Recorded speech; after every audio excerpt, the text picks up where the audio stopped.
مې لوی افغانستان دی د مثال په توګه، زړه پکې پروت ملت افغان دی د مثال په توګه.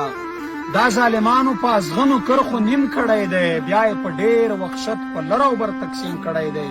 چې د دې نیم زړه یو کېدو ته څه اقدام ونه کړم، ما ته معلومه ده چې ژوند به په ارام ونه کړم.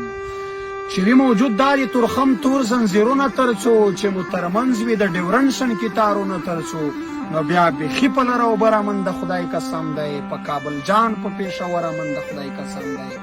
تاسې حساب وکړئ چې څومره ځورېدلي یو مونږ، د دې بېلتون د لاسه څومره دردېدلي یو مونږ سکه ورونه یو دښمن سره ویشلي یو مونږ، بیا یې په 100 قسمه نومونه غولولي یو مونږ. له پښتونخوا چې څوک جنت هورو علمان ته لیږي، بیا یې ټوپک په لاس لوی کور افغانستان ته لیږي. مونږ که سوځېږو که ژوبلېږو، خو د دې د لاسه په لر او بر کې وژل کېږو، خو د دې د لاسه دا چې له هر ګړنګ لوېږو، خو د دې ګیلمن وزیر څوک و؟ ګیلمن وزیر خپل نوم حضرت نعیم و د ډېرو ظلمونو وروسته یې نوم ګیلمن ته تبدیل کړ. په خپل یو شعر کې د دې مفهوم داسې بیانوي: د پښتنو په قتل عام ملک او خاموشه ملا، د پښتنو په قتل عام ملک او خاموشه ملا، د تاسو دومره ګیلمن یم چې حد نه لري. هغه د شمالي وزیرستان اوسېدونکی و. هغه نه یوازې د پي ټي ایم غړی و، بلکې هغه یو تکړه مبارز، غیرتمند قهرمان، د قوم خدمتګار، حماسي شاعر او وطن مین شخص و. هغه د مظلومو او بېوسو کسانو غږ و. د ګیلمن کارنامې به هېڅکله افغانان هېرې نه کړي او د هغه لار به همیشه تعقیبوي. د ګیلمن وزیر شعرونه او ویناوې به زموږ آینده نسلونو ته هم یو غټ درس او خپل اصلي دښمن به ورته معلوم وي. هغه دومره باجرأته او زړور ځوان و چې هېڅکله نه تسلیمېدل. د پي ټي ایم مشر منظور پښتین د ډېرو نږدې ملګرو څخه و چې همیشه به سره یوځای وو او هغه به د پښتو شاعري کوله. د هغه شاعري دومره زړه راښکونکې وه چې د هر افغان زړه ته یې سکون ورکول او د هغه شاعري د وخت شاعري وه. د هغه شاعري د خپل قوم د ظلمونو په مقابل کې وه. هغه ظلمونه چې د پنجابي ریاست او پوځ لخوا، هغه به یې د شعر په ژبه ټولې دنیا ته ښکاره کول او په ښکاره به یې په ټولنیزو رسنیو کې د پاکستان په ریاست او پوځ باندې نیوکې کول. هغه تېر کال د جولای په میاشت کې د پېښور د هوایي اډې څخه نیول شوی و او سږ کال د 8 میاشتو وروسته په فبروري کې د بند څخه په ضمانت آزاد شو. هغه د خپل د بند ظلمونه داسې بیانوي. هغه وایي: کله چې زه بندي شوم نو ما سره دومره بې انتهایي ظلمونه وشول چې د دنیا په یو کونج کې هم د هېڅ یو بندي سره داسې ظلمونه نه دي شوي. هغه وایي: زه په سپه باندې وداړل شوم، نوکان رانه وویستل شول، په زنځیرونو کې راځوړنده شوم. هغه وایي: زه په بند کې دومره وهل شوی وم چې زما په ملا کې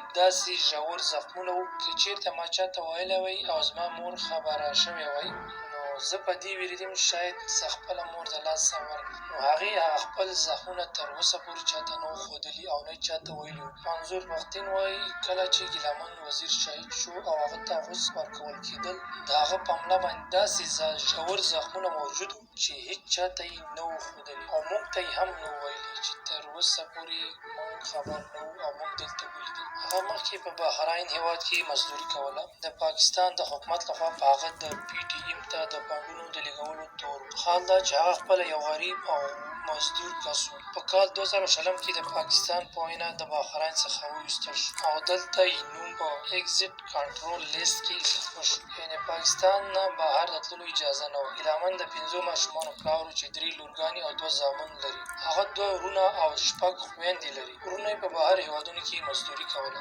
مور یې ژوندی ده، پلار یې وفات شوی دی، خپلې کورنۍ 8 غړي هم شهیدان شوي. منظور پښتین وایي چې کله ګیلمن وزیر شهید شو نو زه یې مور ته حیران وم چې څنګه یې مور ته خبر ورکړ، ځکه مریضه هم ده او عمر یې هم زیات، داسې نه چې زړه یې وچ وي او خپل ژوند د لاسه ورکړي. منظور پښتین وایي: کله چې زه د ګیلمن مور خواته ورغلم او ورته ومې ویل چې ادې ګیلمن شهید شوی دی، په خندا یې راته وویل چې بچیه، ما خپل زوی د خپل قام او خپلې خاورې لپاره مخکې قرباني کړی و. کاشکې زما صحت ښه وی، زه پخپله درسره مبارزې ته وتلم.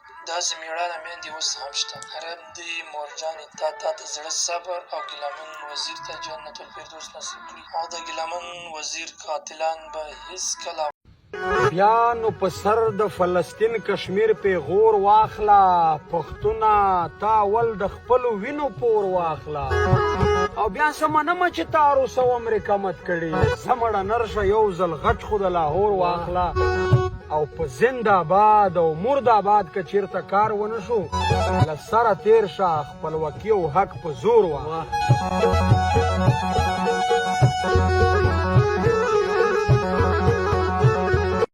او اخ وړه لورکۍ مې په ما خانه وه ودانه وه اخ وړه لورکۍ مې په ما خانه وه ودانه وه اوس به خواره شوي وي وخت وشو چې بې پلاره ده